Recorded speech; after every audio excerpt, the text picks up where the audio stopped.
welcome to Good Morning UK Have Your Say, a Force for Good's mid-morning show coming to you live from our nerve centre here in the heart of the great British city of Glasgow, with me, your host, Alistair McConaughey.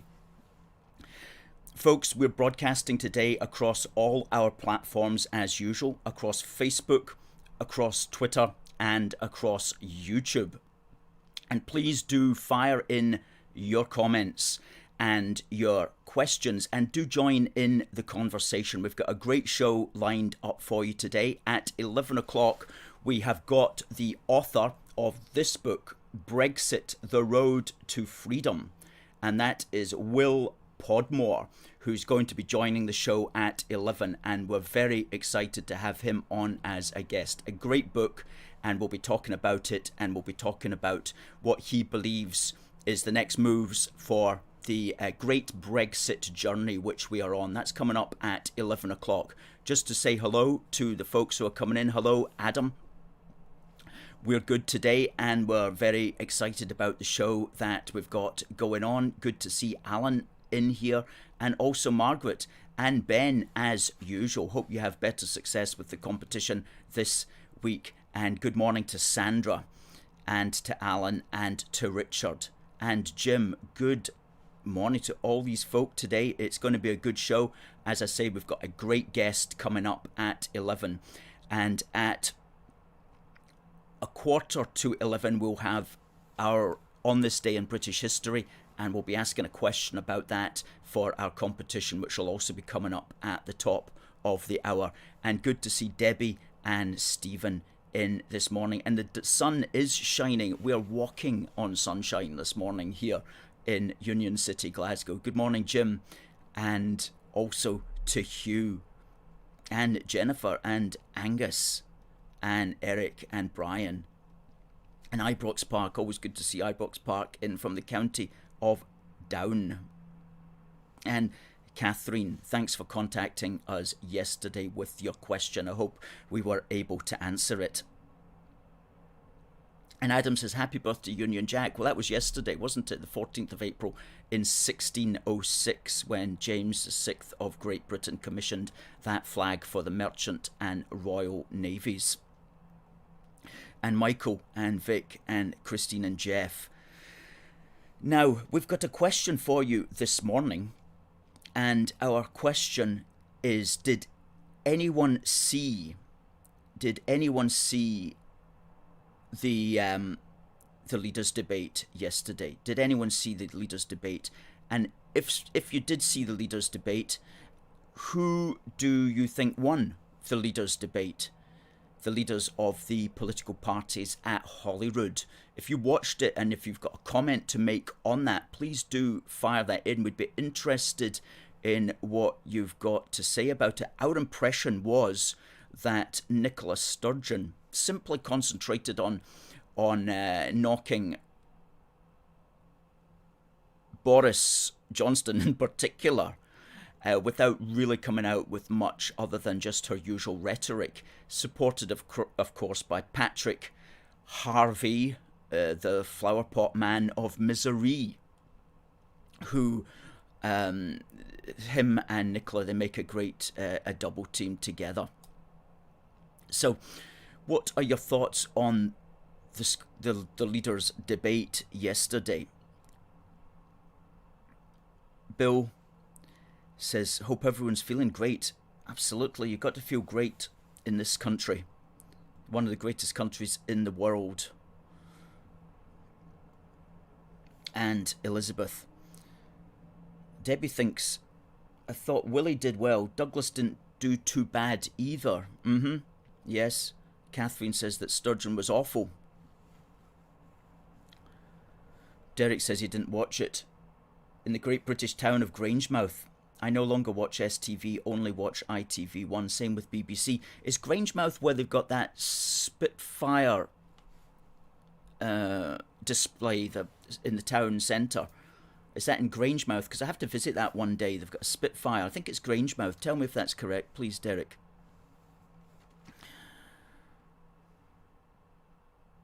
Indeed, somebody said she mentioned Boris 9 times in about 2 minutes or something like that. Hi there, Linda. Sunny in southeast London. Fantastic. Good. You deserve some sun at last. Have you been out? Have you been out in the sun? Stephen says, for such an important event, it was a very weak show by the opposition leaders. This was the opportunity to put the SNP's record to the test. That's right. That's right.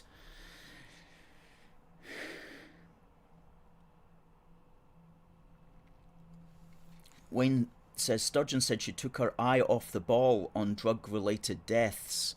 Yes, not a particularly good turn of phrase, really, for such a serious matter.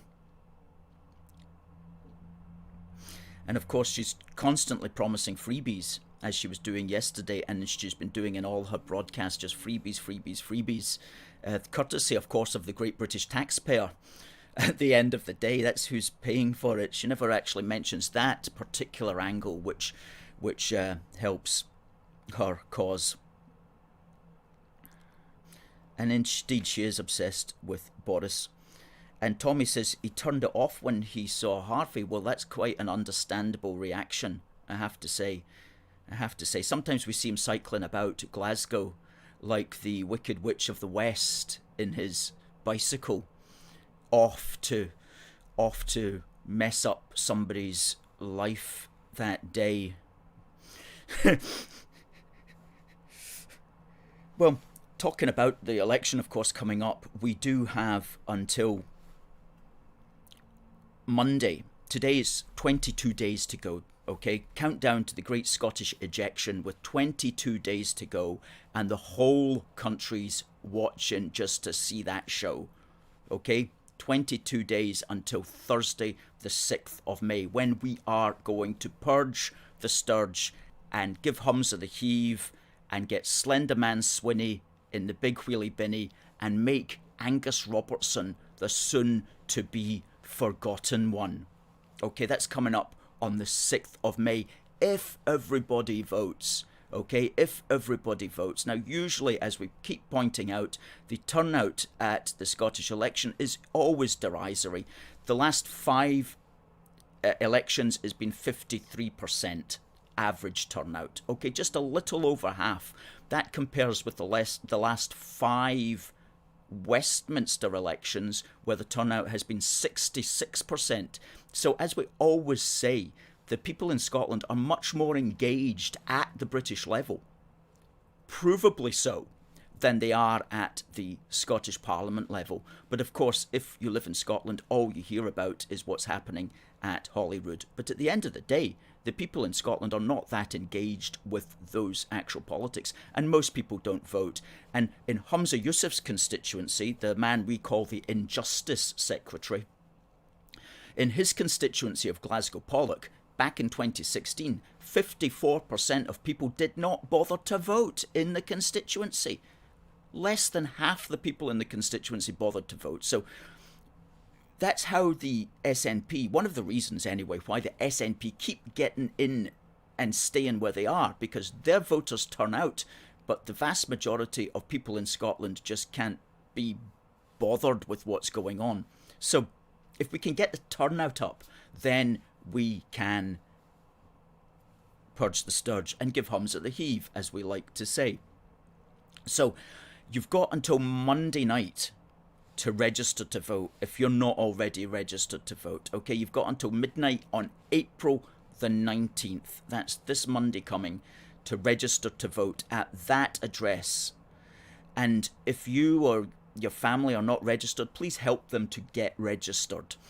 Sometimes you may need a little bit of assistance to get registered. Well, if you can help him, please do help him. And let's get the turnout up and let's vote. Now, the postal ballots are going to be arriving on people's doorsteps on Thursday.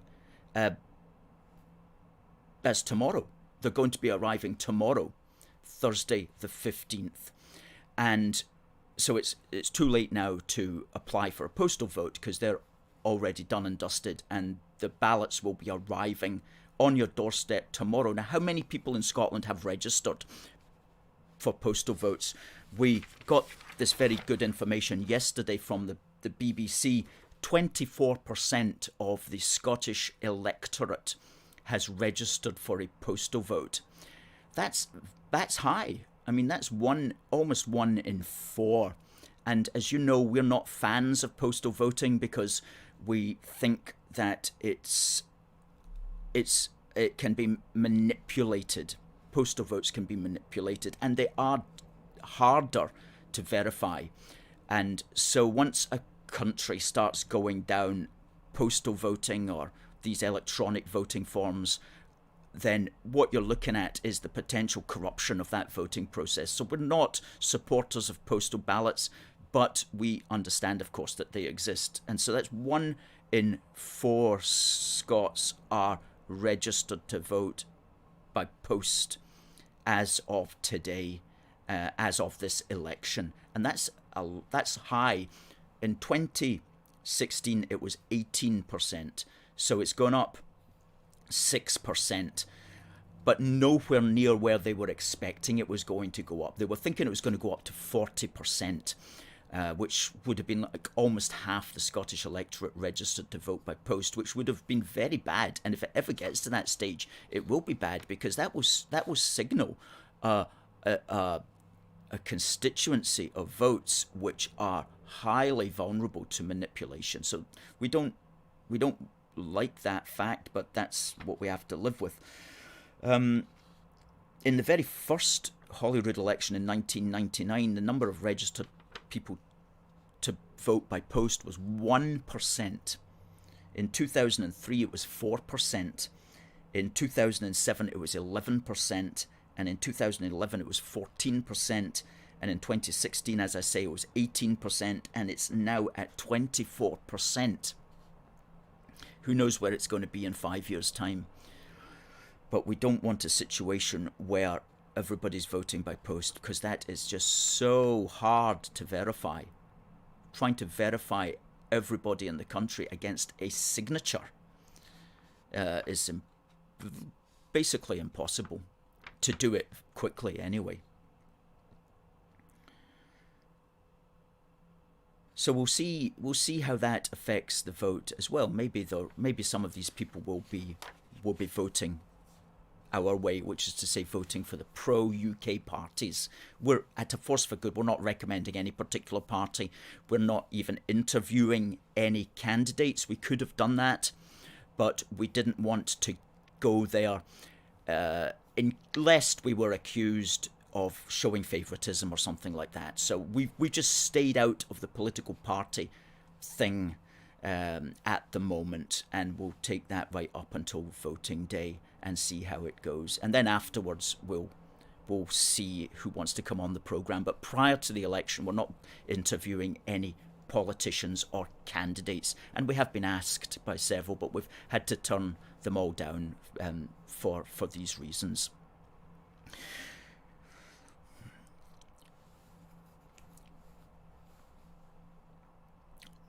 Adam jokes there, jokingly. He says, Scotland's being ripped out of Europe against our will. Well, we're going to speak about that with our guest coming up at 11 and 15 minutes time, who is the author, Will Podmore, of this lovely, excellent book called Brexit, The Road to Freedom. The Road to Freedom. I love that title.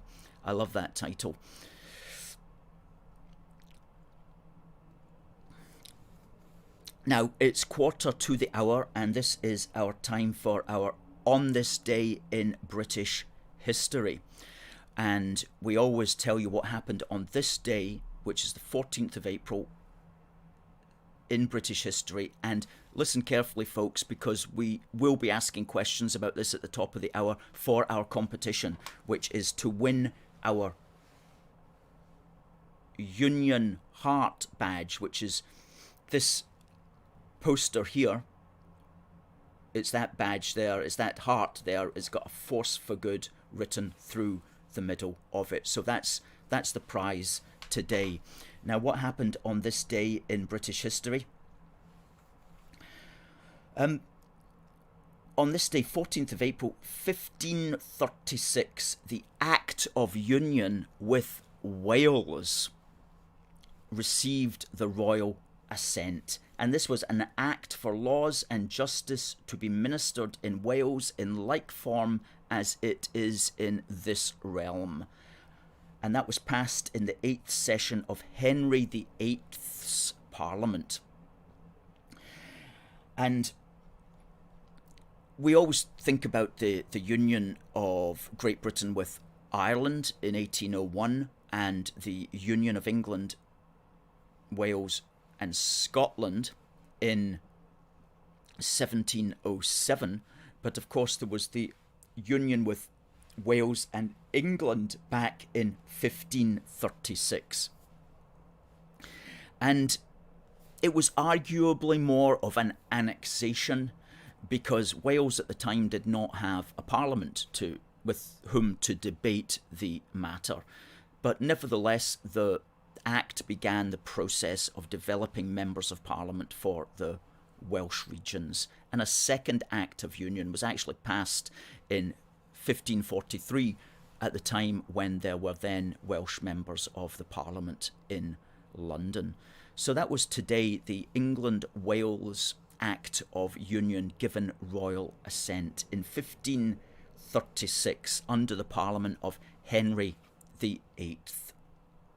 Fascinating information on Britain and its coming together. As we always say, a nation of unions built through time, much more than a union of nations, a nation of unions. Political unions, regal unions, social unions, family unions, a nation of unions. That's what we like to call the United Kingdom. Ryan says, Wales is, if you believe the polls, some place that retains the strongest unionist sentiment. Very possibly.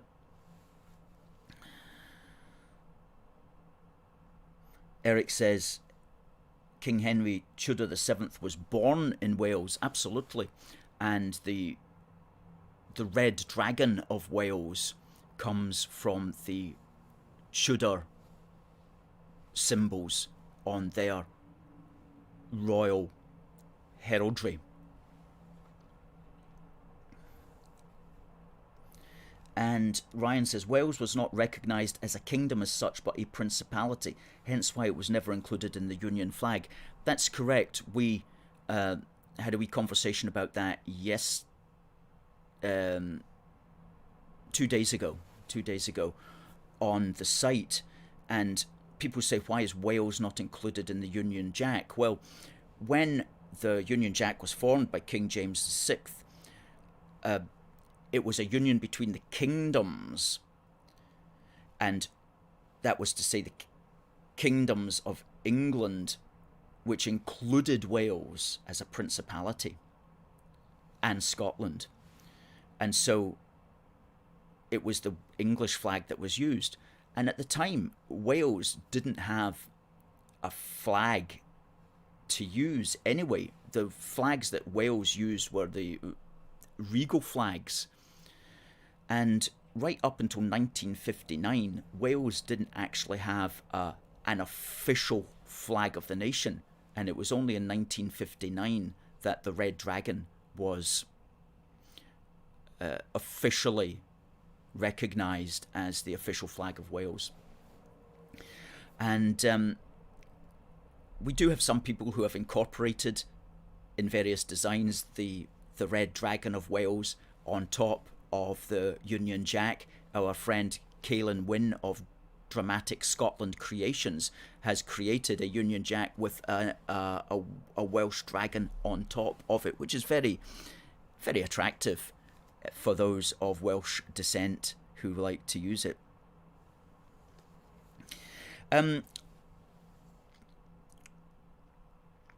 Yeah. So we've got Will Podmore coming up at 11 o'clock, the author of Brexit, The Road to Freedom, folks. Going back to the Scottish situation,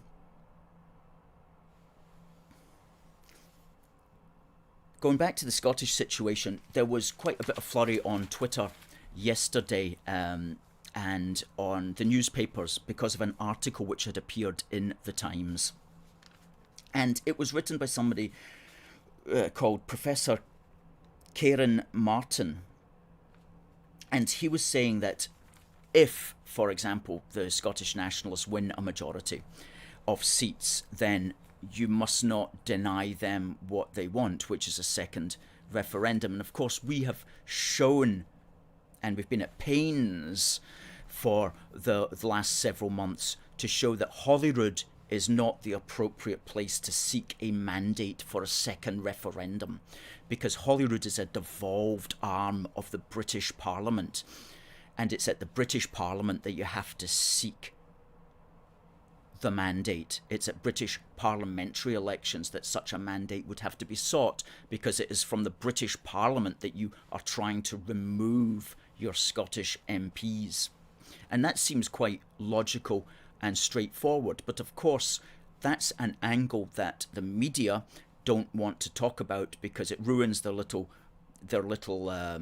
negative narrative of let's break up the UK in order to punish it for Brexit.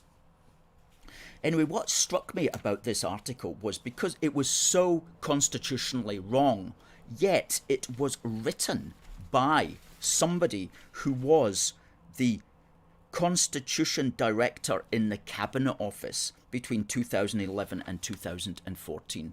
So what this is saying is that this person, and I don't mind naming him, Kieran Martin, was the Constitution Director to the Cabinet, but doesn't know about how the British Constitution works.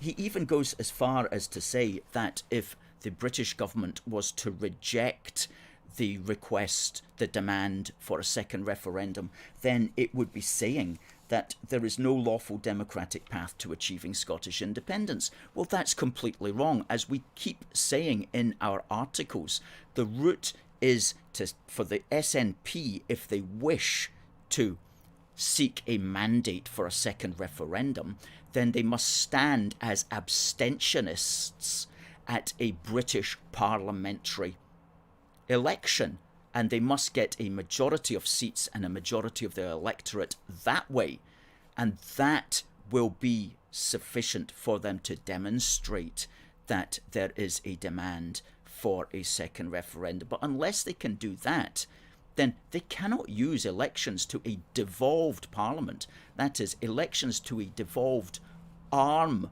of the British Parliament. They cannot use elections to that to try to force a second referendum. And you know, I just wonder about people like this, because I was like, well, who on earth is this bloke who claims to be, who has been the constitutional director but knows nothing about the Constitution? And I read that he was also the founding chief executive of GCHQ's National Cyber Security Centre.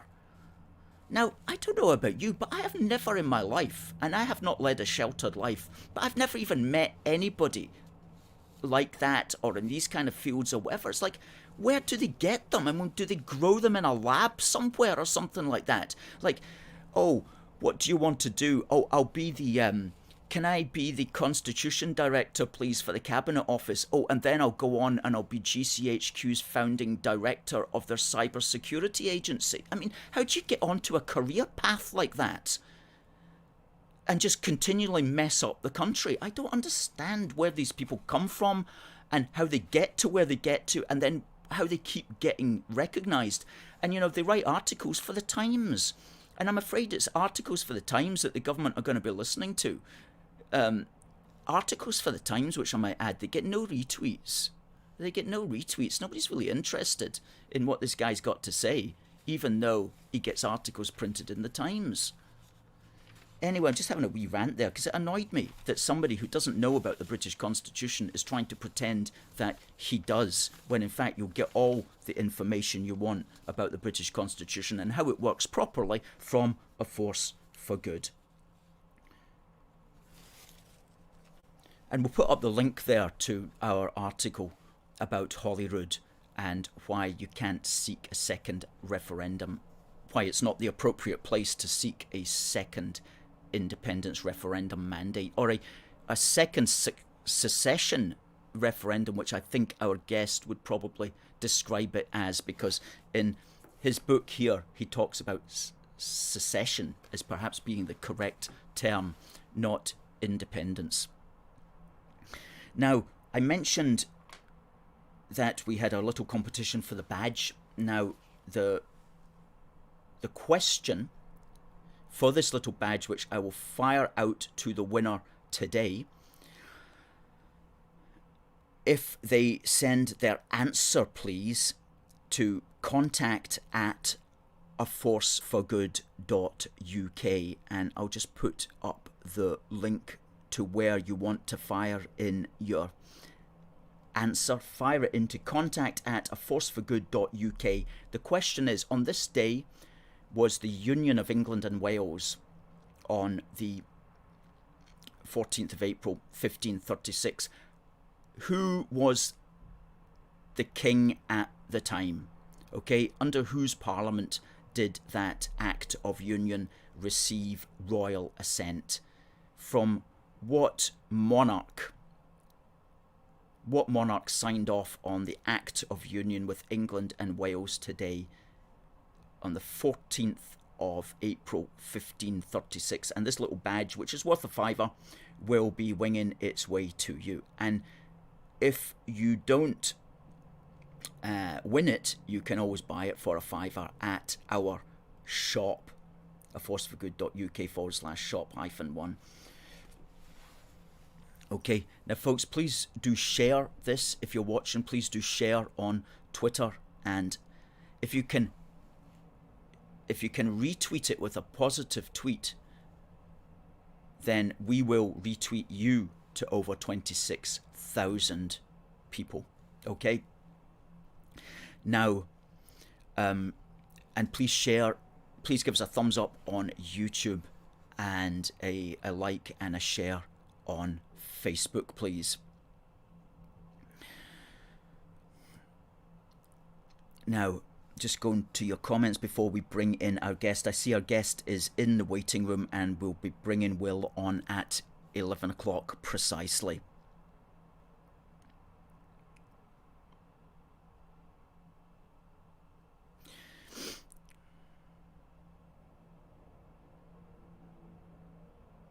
And Ryan there's agreeing, half of the problem the United Kingdom faces constitutionally is due in part to ill-informed politicians from within the annals of power.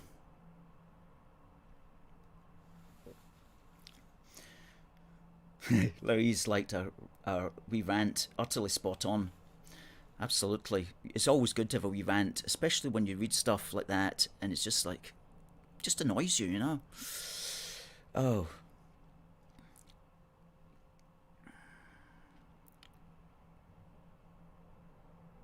And Stephen says, yes, you're right. The day the SNP win all seats in Scotland and refuse to send MPs to Westminster is the day they make a real statement. That's correct, and that's why we don't agree with, for example, Sinn Féin or something like that. Nevertheless, that's they're correct in their constitutional approach to it, as far as trying to leave the UK is concerned for them. I'm just going to get rid of this banner here, and I'm going to bring on our guest. Let me put on. Now, our guest today, ladies and gentlemen, is the man who wrote this book, Brexit, The Road to Freedom. I've read it. You can get it from Amazon. It's really good value. There's a lot in it, and what I like about it is it's unfiltered Brexitology. A powerfully written book which addresses, and I'm reading from the back of it here, addresses profound issues of democracy and political economy. It is readable, concise, yet a comprehensive guide to the EU referendum campaign and its place in Britain's democratic advance. Now, it was written in 2018, which was 2 years after the Brexit vote. It points out the political and economic weaknesses of the arguments for a United States of Europe, and it concludes that we were right to vote to leave the EU and to assert the politics of democratic national independence. It outlines the key elements of a political and economic future for an independent Britain which would create greater prosperity than the Eurozone. And that's some of the points that we want to touch on today with our guest, Will Podmore. So folks, please do say hello to Will. I'm bringing him in right now. Good morning, Will. Good morning, Alistair. Good. Very How much are you? for inviting me. I'm very well this morning, thank you.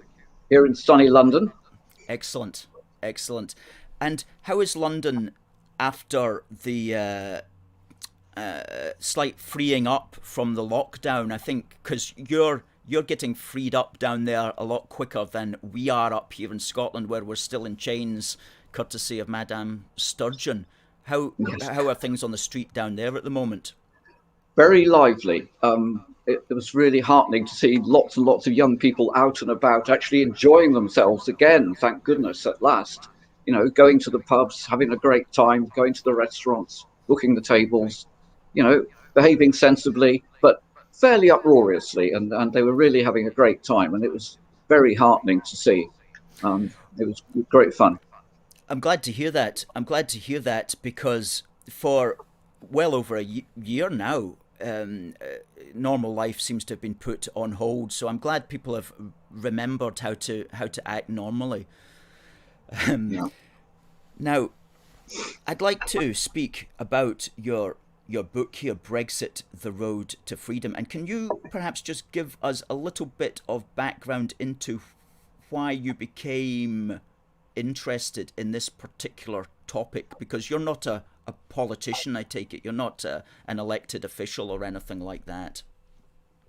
Just as a citizen of the UK, I co-wrote a pamphlet about it in the 1990s. I wrote a book called The EU is Bad for Britain, a trade union view. I wrote that in 2004, and this is just a kind of update. I've also just finished the manuscript of another book, which will hopefully be published very soon, on the subject of independence for a united Britain and how that will be of benefit to all the citizens of Britain, including and Wales, crucially. And in the Brexit book, there's a whole chapter on Scotland and on the whole issue of democracy. And it points out how the SNP is very dishonest in its appraisal of democracy. They do not respect the settled will of the Scottish people, which was expressed in 2014, which was a mandate for unity. Surely that was the mandate, and that should be respected. And Salmon, whoever he is, and Sturgeon both pledged in writing to respect that mandate. They pledged before the vote to respect the outcome. And of course, we know that they didn't. They reneged on it. A bit like somebody over the Atlantic who didn't respect the majority vote in a recent US election for a while. At least he had the grace in the end to accept it and leave, the White House. But the SNP has never respected that vote of 2014, and it has subsequently refused to respect also the 2016 vote, which was again a majority vote of the people who are entitled to vote across the whole country, and no minority is entitled to veto the decision of a majority. So who is acting like Trump? It's Sturgeon, not Johnson. And that is a crucial point to make about the democratic rights. So the SNP has no right to be talking about democracy on this issue at all. That's such an important point, because as you make the point here that when we went into the 2014 referendum, we were well aware that it could mean that we would leave the EU as a consequence of a UK-wide vote. It was, you say, this was a risk that the electorate was apparently prepared to contemplate, given that they also voted for Scotland to remain part of the United Kingdom. And it's so true. We knew that that was the one of the things that could happen. And we wrote an article on this very recently, pointing out that, the SNP will complain, for example, that Scotland's leaving because England voted to leave. But what could have happened actually is that, and we show in our article which we published last week, a small change in the votes. And what could have happened is that the United Kingdom could have stayed in the EU as a consequence of Scotland voting to stay, even though England voted to leave. So that could have happened as well. And at the end of the day, that's just the payoff that we accept as being part of a United Kingdom. Indeed. Looking at the current situation of Brexit, it's been kind of put on hold because of COVID. What do you see any benefits coming out of this COVID situation that can help the Brexit path to freedom? Indeed, our national unity has been a terrific asset. We've had the furlough scheme, which has been rolled out across the whole of the UK, which none of the individual parts of the UK could have funded on its own, but the British taxpayer, obviously including the Scottish taxpayer, has paid for the furlough scheme, which has been so effective. The UK-wide development of vaccines and the rollout of vaccines has been enormously successful. If we were still trapped within the EU's orbit, we couldn't have done as well. And look at how poorly France has coped with the need for a vaccine, the need for a vaccine development industrially and also in terms of the rollout. It's been very poor indeed. Our independent approach has worked very well. Government, private industry, universities have worked together, put a lot of money together into developing a vaccine industry, which makes us much more resilient to cope with any future variants of this particular horrible virus or any new pandemics which might occur. And in general, this shows that having the capacity to make your own decisions as a united, strong nation puts you in a far better position to cope with emergencies, unexpected crises, and so forth. The whole effort to develop a vaccine has shown the necessity, I think, of a self-reliant economy, of reshoring our industrial strengths, not relying on worldwide supply chains, but actually coping within our own country. And another example of this should be that we restore our shipbuilding industry. Now, the Scottish administration, the SNP administration, has got a record on procuring new ships, which even one of its own Holyrood committees called a catastrophic failure. Now, we need to build new Royal Navy ships to protect our shores, to protect our fishing, and we need to have these ships built in Britain, which obviously would include on the Clyde. But the SNP's record on its own showing is a catastrophic failure. Over and over again, the SNP's record is abysmal because they don't focus on what needs to be done. Even on a matter like drugs deaths, Ms. Sturgeon was talking about it last night and saying we took our eye off the ball. Earlier, she described her administration's policy on drug deaths as indefensible. That record was indefensible. That is true. And it's not just about her drugs policy that her administration's record is indefensible. That's pretty well across the board. Look at their attitude to procurement of ferries. Look at their record on education, which we shall be judged on. Oh, yeah, right. Pathetically bad. Their record on health. Everything they've actually had under their own control, they've done really poorly. So why give them any more control? They're exactly. just not up to it. Exactly. And at the end of the day, they want to give away control to the EU if they had their way, which is, of course, a crazy situation. I was reading this article independence risks economic havoc for Scots, which appeared in the Daily Telegraph on the 29th of March, and it's actually a very good summary of the various problems that the SNP is facing, and it points out a modeller from the London School of Economics said that, quote, for an independent Scotland to be better off inside the EU, independence must destroy a sufficiently large share of Scotland's trade with the rest of the UK that the EU becomes Scotland's most important trading partner. Talk about cutting off your nose to spite your face. Economically, it doesn't make any sense at the present moment, and they get away with it because nobody really knows any better. And it's kind of absurd for them all, and for the Scottish Green Party, we call them the Scottish Cabbage Party, to claim that they've got this great love for Europeans per se. Well, if they've got that love for Europeans, which is great, don't they have any love for their family members in the rest of the United Kingdom? It seems that their love is very carefully handed out only to the ones that they politically favour.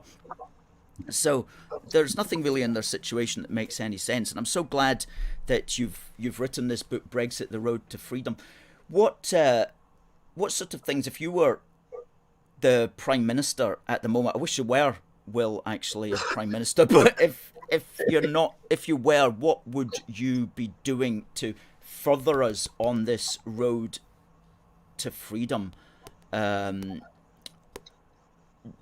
be using our freedom from the state aid rules to put money towards rebuilding industry, and I put a lot of money towards rebuilding apprenticeships, proper high quality apprenticeships, so that our young people have a future, not stacking shelves in Amazon or Asda, but actually creating useful products, which is what we need. That's something that I should make a very, very high priority. Unfortunately, the government talks quite a lot about investing in apprenticeships, but it doesn't actually do enough at all at the moment. So that is something that does need doing. I mean, you talked about the Greens, and their policy, as expressed the other night, explicitly, is to destroy 100,000 jobs in oil and gas production in the North Sea. I mean, talk about an act of self-harm, talk about an act of destruction. That should be publicised. This is the SNP's key ally, which has enabled it to maintain its administration. And they are talking about destroying jobs. 100,000 skilled, necessary, important, useful jobs. I mean, how bad can you get? Professor David Blake has written a brilliant piece, which I recommend to everybody, on fantasy economics, which, no surprise, is talking about the SNP's economic policy, which is rather hampered anyway by there being the party of the euro. The SNP wants Scotland to separate off from the pound, which has been a stable, reliable currency, and join the euro, which has been catastrophically bad, as we know, for small countries. Ask the people of Greece, ask the young people of Greece in particular, what the euro membership has done for them, for their employment prospects. It's wrecked the Greek economy. And Professor David Blake says that secession, separation, I always use those terms, never use the term independence for Scotland, but secession or separation would cost Scotland £26 billion, which is 15% of Scotland's GDP. Which would mean that to sustain current levels of spending on health and education, income tax would have to rise from 20% to 46%. Again, that's not something the SNP is going to tell you very much about. They're going to try and ignore the fact that they haven't got a proper policy on the currency. They pretend they could still hang on to the pound, or at least to the assets of it. They pretend they wouldn't have to join the euro. Every new member state of the EU has to join the euro. They just lie about it. But they know that the euro is desperately unpopular. Polls show that 18% of Scots, I'm surprised it's that many, think that joining the euro would be a great idea. Salmond at the last referendum talked all the time about how we would definitely be able to hang on to the pound, which was a lie, but it was a very, convincing lie, which helped a lot of people to vote the wrong way, to vote for separation then. Yes. Yes, there's so many good arguments for staying part of a successful union. So much of Scotland's trade is with the rest of the UK, and that its share of trade with the EU has been falling and is not important. But Sturgeon always talks about how damaging it is to take Scotland out of the EU with its trade relations with the EU, but ignores completely that, if that argument holds any water, it would hold water 3 times over when it comes to the matter of Scotland's essential trade with the rest of the UK. Absolutely. In our wee book for the Union, which we published this year, we point out, we've got a wee graph there showing that Scotland does significantly more trade with the rest of the UK than it does with the rest of the world, and over 3 times as much as it does with the European Union. And so we're not going to stop trading with the Europe. That's something that we tend to forget as well, that we're still going to be trading with Europe. It's not like even with Brexit, we're still trading with Europe. It's just we're not tied into their various rules and regulations. And you mentioned that important one about state aid as well, which has hampered, I think, you know more than me on these matters, but has hampered the rejuvenation of British industry. And the governments of all stripes would always complain that they can't support this factory or that factory or whatever because of EU trade rules. That was always the get out clause. And they shouldn't have that excuse anymore. And I'm with you. I would like to see Britain develop a more self-reliant, you use that phrase, a more self-reliant economy, producing as much as we can at home and trading more sensibly with others as well, which is definitely the way to go, especially if your country is facing some kind of emergency, whatever that may be. And we saw how easy emergencies can happen when that ship got stuck in the Suez Canal. And I don't know how much food's coming up to Europe via that way or anything like that. But just wee things like that, which go on for a month or two, can really end up compromising the supermarket shelves and the petrol in your car and all sorts of stuff, unless you've developed a self-reliant nation. We need to get back to that. And I think that's one of the themes really of your book, is that freedom comes from having that self-reliant nature as a nation, and there's more potential to build that within a sovereign political situation than when you're tied into dependence upon others. I think we've got the majority on our side, Alistair. I'm sure you appreciate this. British Social Attitudes Survey, which I thoroughly recommend to everybody, the recent survey said that 85% of people in the UK wanted Scotland to remain in the UK. It's very important indeed to emphasise that people like me who are not in Scotland love Scotland, want Scotland to stay part of the UK. My wife was born in Aberdeen, for instance. We've got family connections. All of us have family connections across the UK in a way that isn't quite replicated across the European Union. And it's, majority in the UK want Scotland to stay. Majority in Scotland want Scotland to stay in the UK. That recent Survation poll showed that 57% of people, when asked a fair question posing the 2 alternatives, they actually said, yes, we want Scotland to remain in the UK. And only 8% in this poll thought that independence, secession, was a priority at the moment. Well, obviously, recovery from COVID is absolutely crucial, and running a sensible economy is absolutely crucial. And unsurprisingly, SNP is not interested in those two things. One, it can't do it, and two, it doesn't want to do it. Because the worse things get, the more they can say, "Oh, it's the English's fault. It's Boris's fault." They personalise everything instead of looking at the realities of the situation. That's so true. Now, just as we're concluding here, Will, can you tell us where's the best place to get your book and how much is it?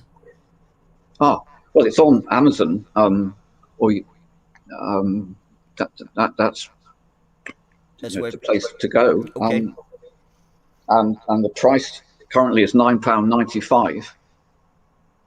Some people may be offering it slightly cheaper on Amazon. Right. But it's there, and you can buy it from me via Amazon as well. Right. Yeah. Okay, good. Well, that's Brexit, The Road to Freedom by Will Podmore. And when you mentioned you've got another book coming out, when do you think that's likely to be published? Later this year. It's in production at the moment. I was hoping to get it done before May the 6th, but that can't quite be done. But yes. it should be later this year. I can't say exactly when. Okay. But it's in progress at the moment. The manuscript is with the publisher. He's doing a terrific job on it. A very good publisher, Eye to Eye. Lionel Ross is the chap, and he's a very fair-minded man. And he's, as I was saying earlier, he doesn't impose conditions. He doesn't say, "Oh, you can't say that," or "That's a bit politically incorrect," or something like that. He's a good chap, a very good chap. Excellent. Privileged to work with him. Has it been indeed an honour to work with you today and to speak to you today? Thank you very much. You're welcome, Will, and thank you for everything that you've done for the cause as well. And we'll get you back on one of these days as well, especially when your new book comes out. We'll have a look at that, and we'll get you to speak about that as well, because at the end of the day, it is about all of the British people together, walking down that road to freedom, not the Nicola Sturgeon's road to hell. Okay, so on that thought, Will, I'll say goodbye. A lot of people enjoyed your comments there, and a lot of good comments came in. Somebody said this bloke is fantastic, so they liked you. Good stuff. Okay, I'll say goodbye, Will, and we'll see you again. Goodbye, Alistair. Thank you very much. Goodbye, everybody. Thank you. Right. Will Podmore, author of Brexit, The Road to Freedom, which is available on amazon.co.uk, and that's a good one. And Will is a great chap with a lot of common sense as far as these things are concerned. So thank you very much to Will. Catherine says thanks. Alan says could be an amazing read. Ken says cheers. So thanks to our special guest this morning, Will Podmore, and we'll have another guest next week. One of the lads from the UNN stable, the Unity News Network stable, Oliver, will be joining us next week. Now, next week will be even closer to the Great Scottish Ejection.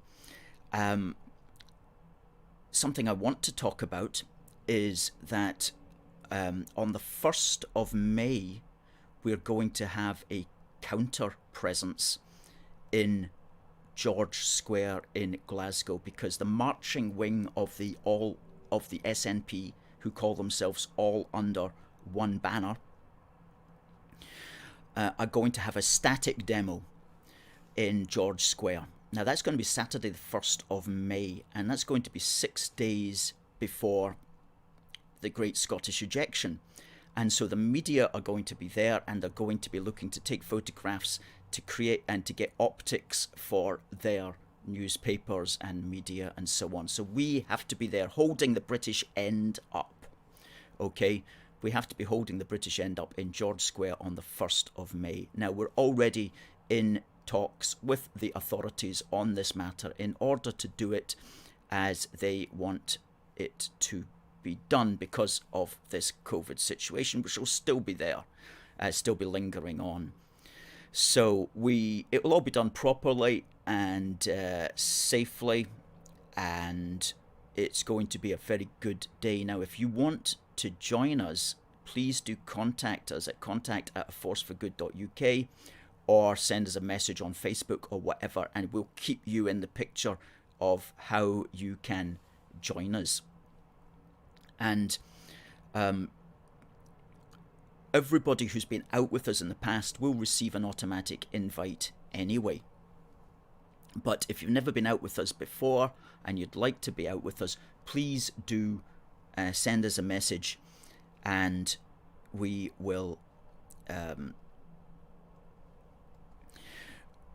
we'll keep you in the picture. So that's the 1st of May, Saturday the 1st of May in George Square from 1 o'clock to 3 o'clock is their rally.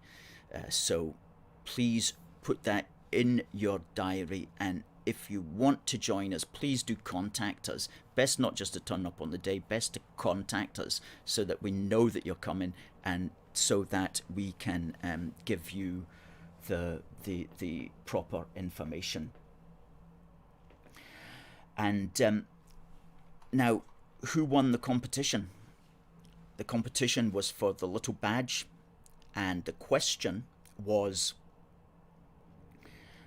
on this day, the 14th of April in 1536, was royal assent was given to the Union with Wales Act.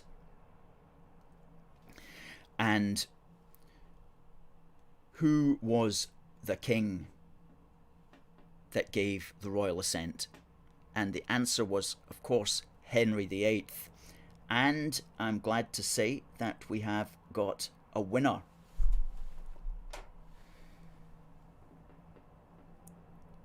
We have got a winner, and I will just bring the name up there so that the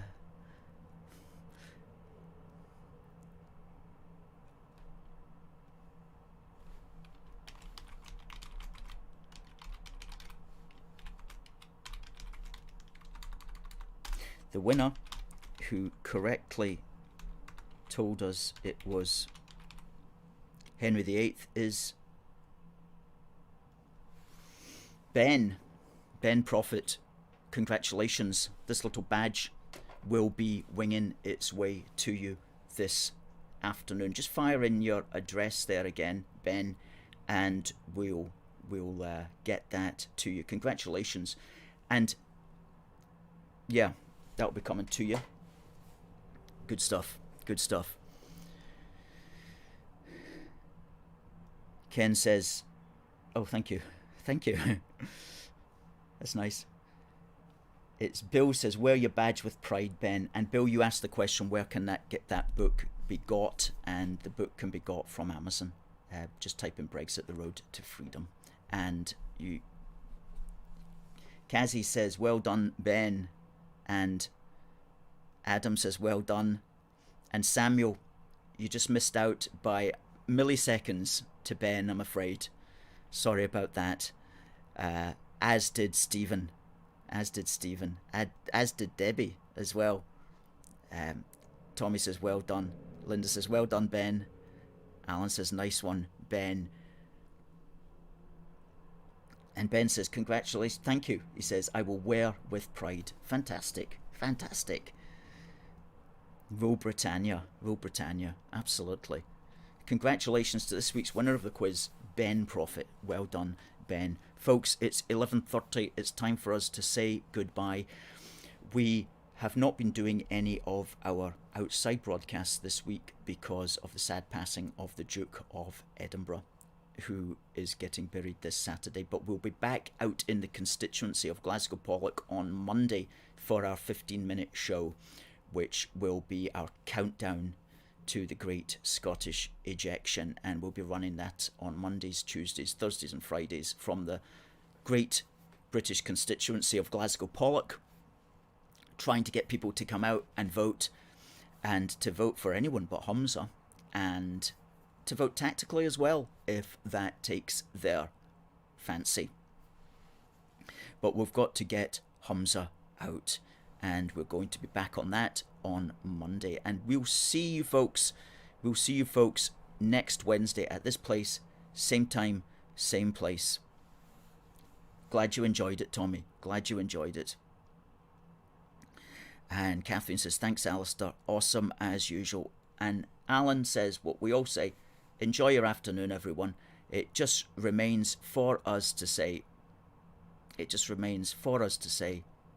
God bless the United Kingdom and God save the Queen. See you next week.